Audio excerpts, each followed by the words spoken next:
Hello everyone, আমি দেবপ্রিয়া আর আমার নতুন একটি ভিডিওতে তোমাদের সবাইকে অনেক অনেক স্বাগত। তো এবারের মহালয়া আমরা দুজনে মিলে কিভাবে কাটালাম তারই কিছু অংশ তোমাদের সাথে শেয়ার করলাম। বিয়ের পর কিন্তু এটা আমার থার্ড মহালয়া, মানে 3 বছর হয়ে গেল আমি বাড়ি থেকে চলে এসেছি। আর এখনও কিন্তু বাড়ির সবাইকে অনেক মিস করি আর জলপাইগুড়িকেও অনেক মিস করি। তো এটা ছিল মহালয়ার দিন, মানে ওই রাত্রি 10টা নাগাদ। তো এর আগের দিন আমি আর বড়মশাই বেরিয়ে কিছু বাজি নিয়ে এসেছিলাম। আর তোমরা হয়তো শুনলে অবাক হবে একটা কথা, আমি এত ধাড়ি মেয়ে হয়ে এই জীবনে প্রথম হাতে একটা তারাবাজি ধরলাম। মানে আমি এর আগে কখনো একটা তারাবাজিও জ্বালাইনি। মানে আমি এতটাই ভীতু, এতটাই ভয় পেতাম। সত্যি কথা বলতে আমার আগুন দেখে ভীষণ ভয় লাগে। তো এবার অনেক সাহস করে জ্বালিয়েছি। তো এখানে ও আমাকে একটা একটা করে জ্বালিয়ে দিচ্ছিল আর আমি এমনি বাচ্চাদের মতো হাতে ধরে শুধু নাড়াচ্ছিলাম। তো যাই হোক, সব মিলিয়ে কিন্তু এবারে মহালয়াটা আমার কাছে বেস্ট লেগেছে।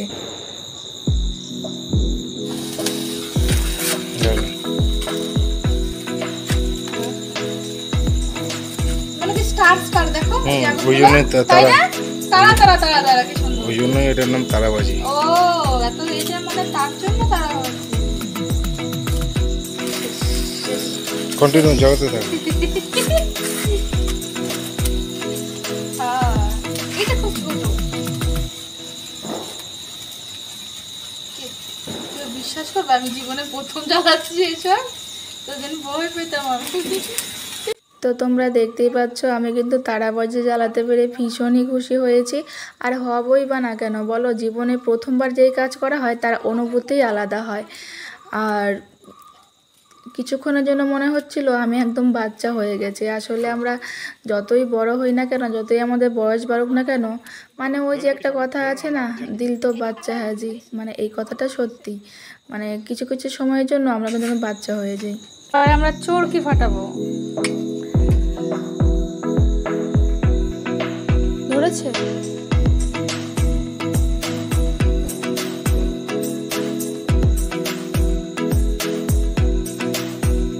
সময় নেয় খুব চলতে।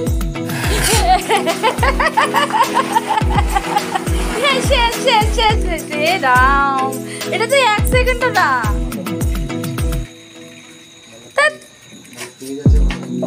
এটা তো আরো খানিকক্ষণ থাকতে পারতো, তো শেষই হয়ে গেল, 1 সেকেন্ডও থাকলো না এটা।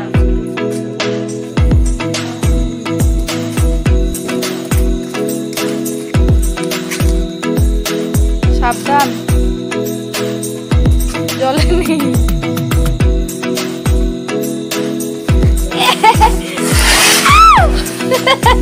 এটা এরকম কেন? এর আমার কিছুই হলো না।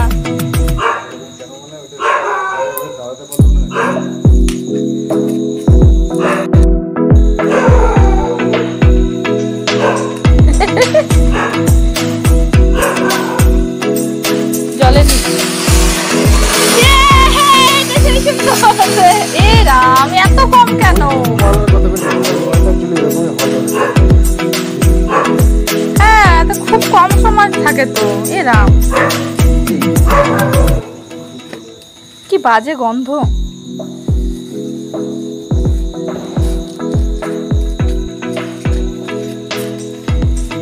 ওটা থেকে এখন একদম জ্বলেনি তো। কুকুরটা দেখো আমাদের চিৎকার শুনে এরকম করছে। অনেক দূর গেছে, অনেক দূর গেছে। কি সুন্দর। এটা কটা এনেছো? 5টা।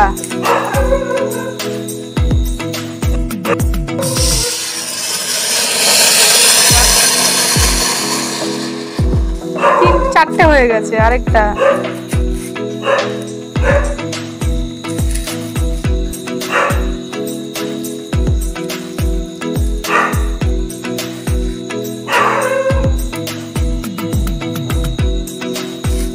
সরে যাও,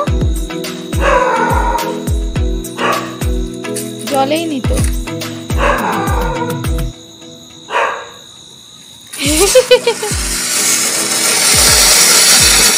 শেষ। 1 সেকেন্ডও তো না থাকে না গো, টাকাই নষ্ট ফালতু। দেখতে ভালো লাগে। আর আছে যেটা, এটা কি? এই ছোট মালগুলো ফাটাও, কালকে যে চালাও পড়েই গেল।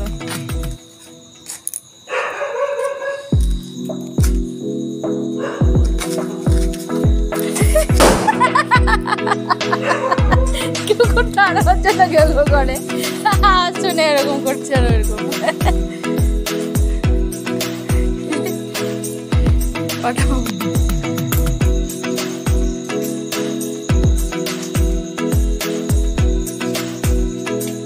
হাত সাবধান। কি জোরে ছোট, তাও কি আওয়াজ দেখো। না না না আমি এগুলো ফাটাই না, আমি তারাবাতি ঠিক আছে আমার জন্য দলেই নি। ভালো আওয়াজ না, ড্যাম ছিল না কিন্তু একটা। শেষ এটা লাস্ট। হাত দিয়ে কেন, মনটা দিয়ে যাচ্ছে করো।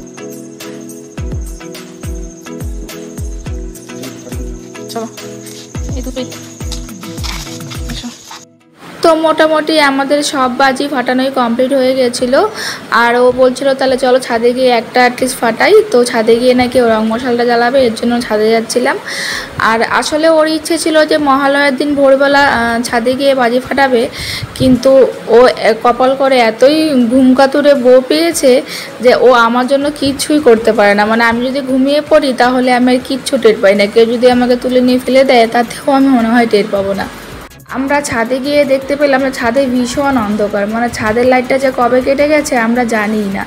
আসলে আমাদের ছাদে সেরকম যাওয়া হয় না, মানে কলকাতায় এত গরম, মানে ছাদে গেলে আরও মনে হচ্ছে গাটাই পুড়ে যায়। আর এখানে দুদিন থেকে বৃষ্টিও হচ্ছিল, তো এখানে আর কি টর্চ জ্বালিয়ে ধরে আমি রেখেছিলাম, আর ওখানটায় কাজ করছিল। আর আশেপাশে থেকে এত বোমের আওয়াজ আসছিল, মানে কান পাতাই দায় হয়ে যাচ্ছে। নেই এখানে,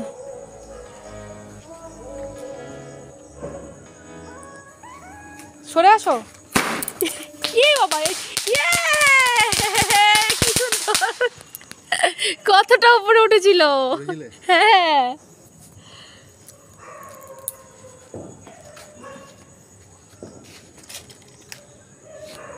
কি গন্ধ, পোড়া পোড়া দেখো।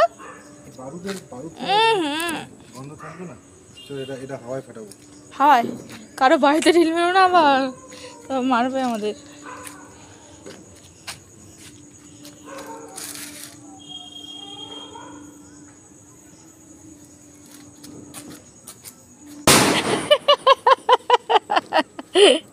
শেষ, চলো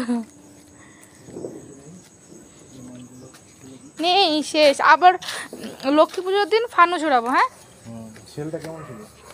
আমি তো নামই জানি না। আমি তো শেলটা ভালো ছিল, কিন্তু আরেকটুক্ষণ থাকতে পারতো, একদম কম সময়।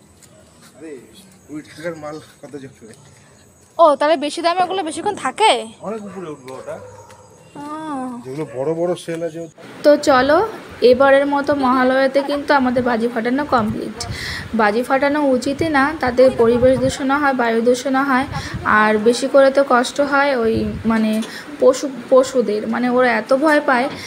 তো এবারের মহালয়া তো আমার ভালোই কাটলো।